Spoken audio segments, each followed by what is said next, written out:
How's it going, everybody? Welcome back to the Cryptic Commander. My name is Sloppy, and I'm happy you joined us today. With us, I've got a very special guest, someone you may know from the podcast. We got MTGPEDDLER with us. How you doing, Peddler? Heyo, how's it going? Oh, glad to have you here. We're gonna be talking. Pleasure to be here. I'm excited. Excellent.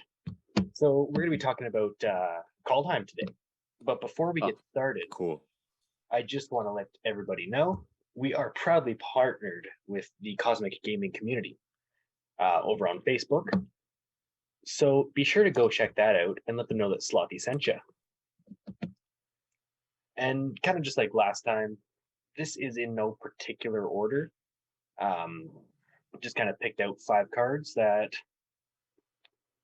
I think could be very, very good if you're looking to play a bit more high-powered.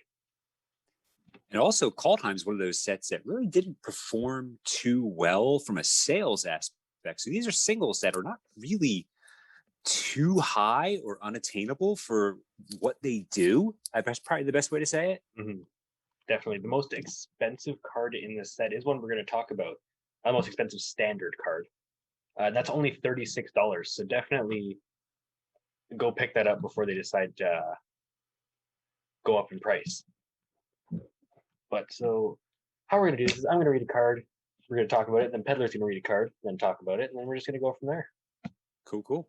So let's get right into it with the first card. It is going to be Laurenclex Monstrous Raider. So this is a legendary creature, Phyrexian Praetor. For 4 and 2 green, it is a 6/6 with trample and haste. If you would put 1 or more counters on a permanent or player, put twice that many of each of those counters on that permanent or player instead. And if an opponent would put 1 or more counters on a permanent or player, they put half that many of those kinds instead, rounded down. So what do you think of this one, Peddler? Oh, this card is stupid good. It is stupid good.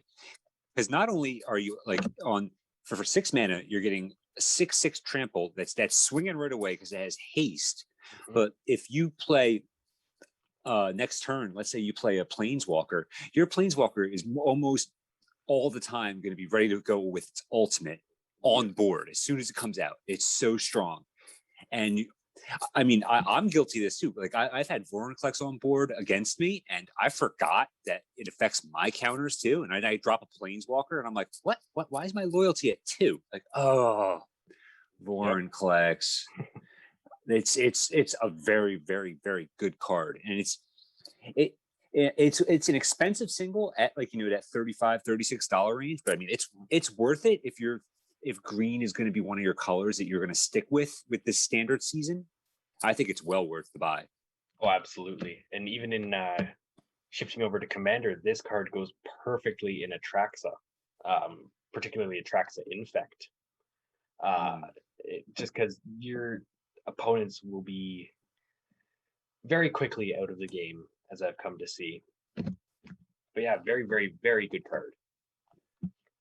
So yeah, I have nothing negative to say about Laurenclex, except that I did not pull enough of him. I pulled, I think, 2. 2 more than I pulled. Yeah, I think I had one Phyrexian and 1 foil, I believe it was. Ooh, how much is fantastic card. Yeah, the Phyrexian one right now is actually going for the Phyrexian foil is going for $200 right now. Wow, yeah, mine was not foil; it was just a regular Phyrexian one. And for those who don't know, like the Phyrexian language one, even though it's not English, it's still standard legal. You can play it. Mm-hmm. You just have to make sure that your opponent knows what it does if they don't know what the card is. I always think that I think a good rule of etiquette when you're playing, if you're playing like a lot of people like Japanese language because it just looks cleaner than English. A lot of people think it's always good to I would always ask my opponent like, hey, just so you know, this is Japanese. You know what this card does, right? Just out of etiquette. Yeah, or even just have like a little proxy or an English version of the card handy in case that person needs to read it at any time. Absolutely. Try to take as much etiquette and consideration as possible. Yeah, I don't think anyone wants to win because they don't realize that a card does something that it does. It's you want to beat your opponent because you get either a better hand or you have a better deck. You don't want to win on a technicality. Yeah, exactly. And it always feels bad when your opponent is playing a whole bunch of Japanese cards that you don't recognize, and they're just going to leave out half of the text so that Yeah. you're always getting screwed over. But with that being said, let's move on to the next card. All right. So the next card we're going to talk about today is Goldspan Dragon. For 3 generic and 2 red, it is a creature dragon at Mythic. Flying, haste. Whenever Goldspan Dragon attacks or becomes the target of a spell, create a treasure token. Treasure tokens you control have tap, sacrifice artifact, add 2 mana of any one color, and it's a 4/4. Oh yeah. Oh yeah. This card right now is going for on TCG right now. It's at $30 for a near mint foil. So I guess it means that it's probably lower non-foil. I'm guessing. The standard TCG mid for non-foil is $21.48. And if you are going to start a red deck, let me tell you, with what I'm seeing coming out of the D&D set, there's a lot of treasure tokens in there, guys. A lot. This card is going to go. My opinion, this is not financial advice. I'm not a financial advisor. This card, I think, right now is underpriced, and it will increase in value. Oh, absolutely. And another thing is if you want to play Rakdos, which is a very popular pairing right now because of Asmarana, Mordekaiser, and Kaldheim from Modern Horizons 2. Revel in Riches is a very good card to put into this. For those who don't know, it is an enchantment for 4 and 1 black. Whenever a creature an opponent controls dies, create a colorless treasure token with tap it and sacrifice its artifact. Add 1 mana of any color. But that's not the important part. The important part of this is at the beginning of your upkeep, if you control 10 or more treasures, you win the game. There you go. This card is nuts. That's going to be really good. And that's standard legal too, correct? Revel in Riches? No, that came out in next month. Oh, it's not standard legal, guys. Don't mind me. It's historic legal. It is historic legal. But yeah, there's going to be treasure tokens all over the place with D&D. So this card is going to be huge. I think you're going to see a lot. If you play Arena, you're going to see this card a lot once D&D drops. And I feel like it may be a bad idea, but I really think another card that needs to be reprinted that revolves around treasures is Dockside Extortionist. Refresh my memory on that one. I'm not familiar. Yeah, so Dockside Extortionist is a goblin pirate for 1 and a red. It is a 1/2. And when it enters the battlefield, create X treasure tokens, where X is the number of artifacts and enchantments your opponents control. And another thing with the D&D set, there's a lot of enchantments. All of the level up, like the druid class and the bard class and all that, those are enchantments. Yep. And Dockside right now is going for $53.35 because it did only have 1 printing in Commander 2019. But I feel like it'd be a good time to reprint it if you wanted to go the full treasure route. We're probably gonna have to wait till after after Innistrad. I don't feel like it fits the theme in Innistrad. No, in either set with the werewolves and the vampires. I don't see it fitting into that set, but who knows what's coming down the road from there. I don't think that it would be reprinted in a standard set. I think that it would either be one of the Commander Precons or one of the ancillary products. That makes sense. And it is pricey too. Like you said, it's a $40-$50 card. So since it only has 1 printing, and it's very good too. Yeah, there's a lot of decks that I've seen just like on YouTube that can play this on like turn 3, and I've seen them get a good 7 or 8 treasure tokens from that alone. Oh wow. If you're pairing that with the card that we're actually talking about, Goldspan Dragon, it's very, very easy to just build up so much value that your opponents cannot catch up. Yeah, absolutely. So with that, we're going to move on to our 3rd card, and this is a very annoying one. This is Coma Cosmos Serpent. It is a legendary creature serpent, 6/6 for 3, 2 green, and 2 blue. This spell can't be countered. At the beginning of each upkeep, create a 3/3 blue serpent creature token named Coma's Coil. And you can sacrifice another serpent and choose 1. Tap target permanent. Its activated abilities can't be activated this turn. Or Coma Cosmos Serpent gains indestructible until end of turn. So really the only way to deal with this, if it's not on the turn that it came out, is to exile it. That's really the only way you're going to be able to do anything to this. Yeah, you need to have an answer immediately. And this, if, especially for the newer players, this is really understanding like the archetype of deck you're playing against. If you're playing a Simic deck, green blue, and they're getting close to that 7 mana point, you got to start prepping. Like, hey, we might be getting a Coma on the field pretty soon. This is a card you need to prepare for. Yeah, absolutely. It's just like Slothy was saying. If you don't have an answer for this, or if you don't have any form of exiling in your deck, you're done. You're in trouble. Mm-hmm. If this resolves and it passes turn, and that first token gets out, there's just no way. No, you're done. And then I've seen people actually pair this in Commander with things like doubling season, which is very, very cruel. Yeah, it's tough. Yeah, I don't know how you get past that. That's tough. The answer to that is you don't. You don't get past that at all. It's also been played in Kinnan Bonder Prodigy Commander decks, just because with Kinnan's activated ability, you can play a non-human creature from among the top 5 of your library for free. But the mana cost on that is 5 green and a blue, which does make it a bit easier than having to have the 2 blue pips and the 2 green pips. Right.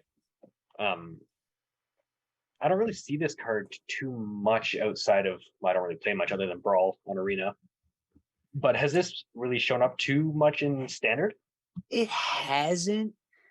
Certain decks were running it for a little bit, but I really haven't seen that much of it. But when you do find a deck that has it, it's like, oh gosh. I feel like the general Standard deck right now, it just tries to run a bit faster than this card can come out, and really I agree. Impact. Like, I've seen a couple able to pull it off, but those ones are absolutely insane. You see it in decks like the urine control decks and stuff like that. Yep. Those are the decks you're going to see it in, and every now and then you'll catch it in like Tybalt's Trickery, which is it's kind of a lulls deck, but it's still out there. Oh, I absolutely. As soon as that came out, I built a Tybalt's Trickery deck just to mess around, and I understand why people don't like it. I mean, I play Rogue, so I just brazen borrow whatever you're gonna drop back in your hand, and you just scoop normally. Yeah, because I guess with the Tybalt's Trickery deck, you're usually mulligan down to like 3 or 4 cards oftentimes. Yeah, so once if you flop and your flop gets just dumped back in your hand, it's like, oh well, I'm just gonna go to the next game. Yeah.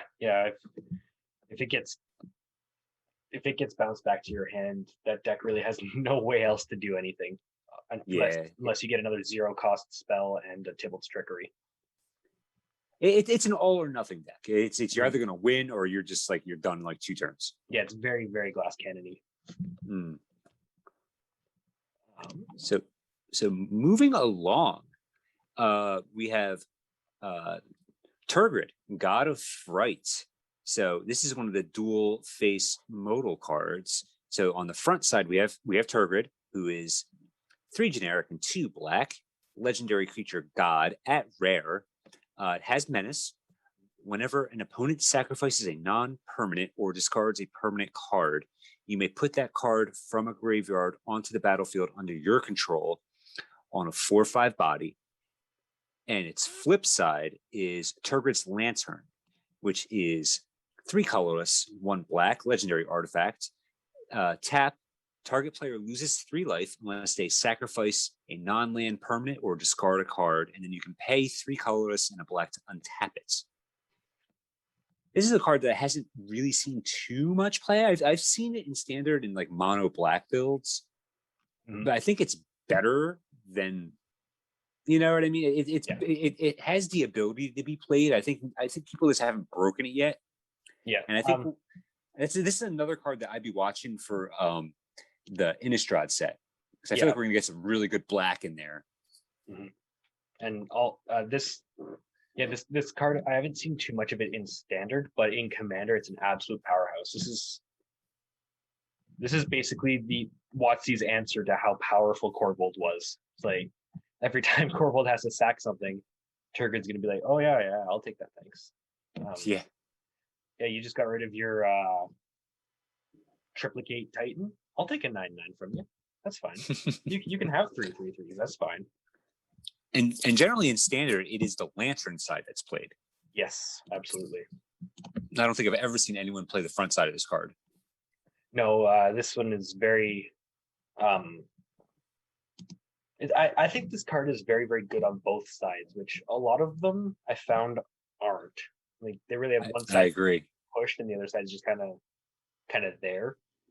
Like Valky was really powerful, but Tybalt was not. Yeah. And also a very, very inexpensive card. You get this for $5. Yeah, absolutely. And that's a foil version too. So you probably get a non-foil version for like $3-4. Yeah. I'm looking right now. You can get the showcase art of this for just over $6. There you go. Pimp out your deck a little bit. Have a card that's probably gonna get some more utility as standard plays out a little bit more. Mm-hmm. Yeah, I'm very excited to see what happens with the Innistrad sets and how that's gonna work with, because it's gonna have a very big graveyard theme. Absolutely. Yeah, and it seems like a set that's going to really favor black and probably red the most. So that's going to be interesting as well. Yeah. Black, red, and green are going to be the forefronts, which, I mean, at least it's not blue as well, I guess. It's going to be interesting. I really do think. And I'm also looking forward to seeing like the entire D&D set spoiled. Mm-hmm. Yeah, at this point, we're what, 3 days into spoiler season? It started Tuesday, so today is Saturday. I don't think they do much on Saturday on the weekend, so we're about 4 days in. Okay. Honestly, we're only like under 2 weeks away from pre-release already, too. Yeah, actually, I'm on my LGS's Facebook page, and they announced something for July 16th or something around that. Yeah, that's pre-release weekend. Yeah. And it's 13 days away. Yeah, I'm very, very excited for that.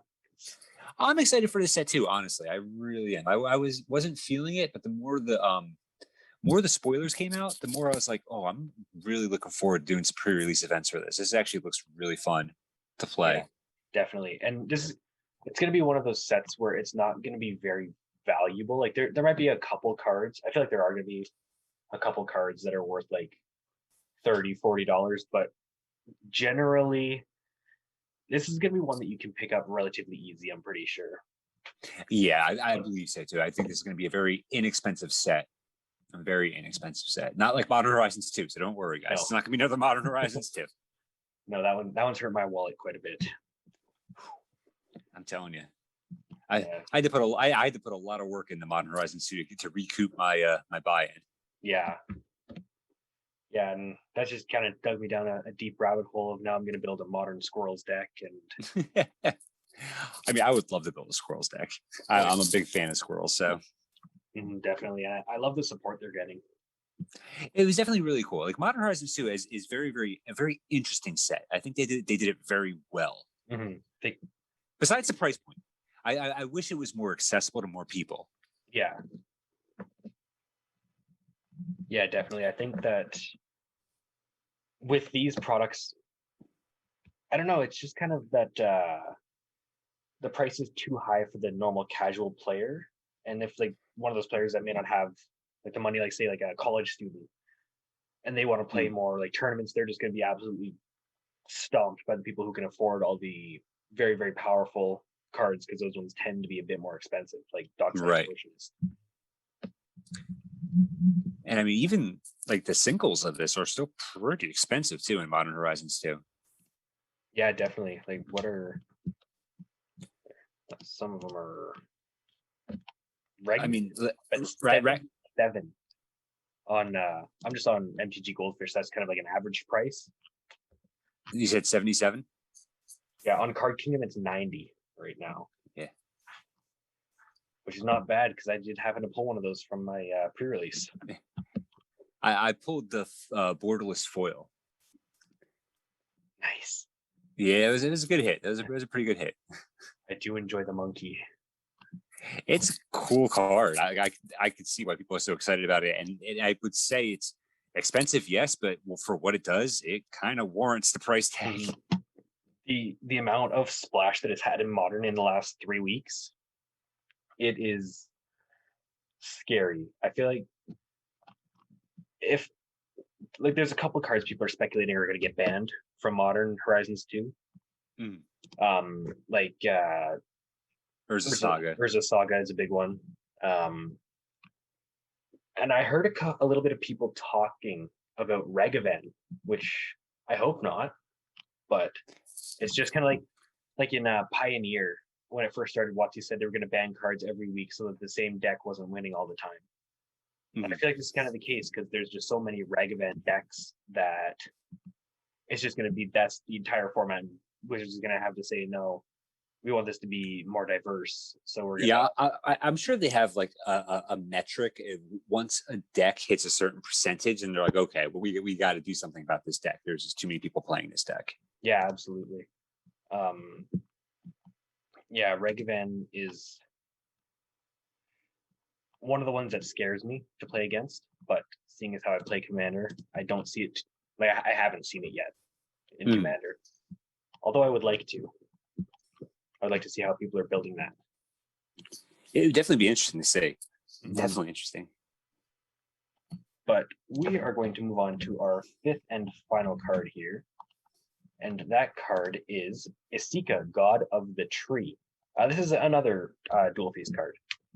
This is a legendary creature god for 1 and 2 green. It's a 1/4 with vigilance. You can tap it to add 1 mana of any color.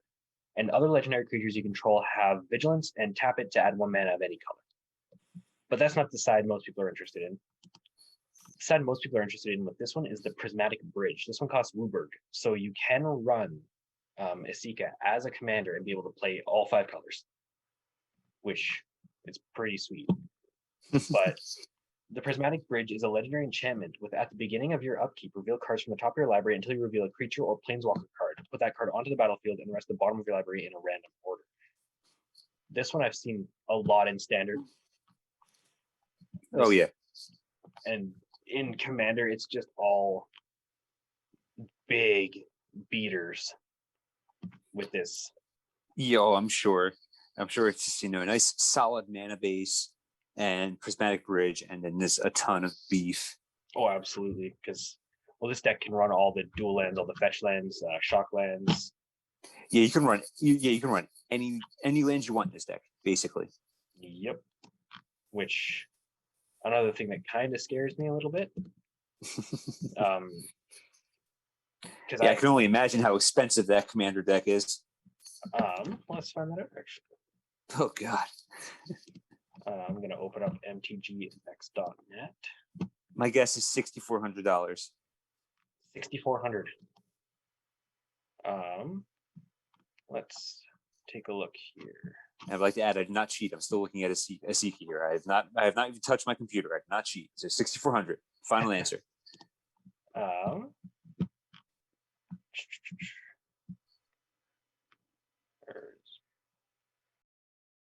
Where is the price?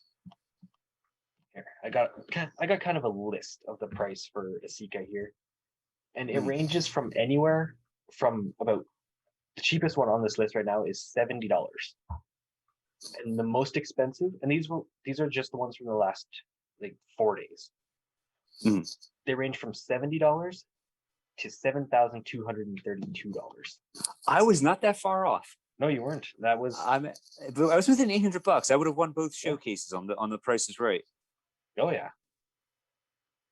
The only that's impressive. It is expensive deck, but I mean, just having 10 dual lands in there, Yeah, exactly. That does it right there. Yeah. That mana base is probably 6,000 something of the entire price. Oh, definitely. The only problem with this deck, the $7,000 one, is it does have a banned card in it. Oh, It's just a $4 banned card. It's balance, but subtract $4 from that. so even closer is what you're telling me. Yeah, exactly. You're $4 closer. Yeah. Whenever you're talking like high end stuff like that, it's the decks can get very expensive very fast. This is for the longevity of Magic the Gathering. The older cards and like those reserve list cards that are never getting reprinted, like the dual lands, they're so pricey. Yeah, I just found another deck that I would like to just kind of run through the whole thing because this is actually pretty insane. Let's do it. And this one comes in. This is on MTG Goldfish. I will link this down below in the description. But it goes for $9,200, which you could buy like a tiny house for that money.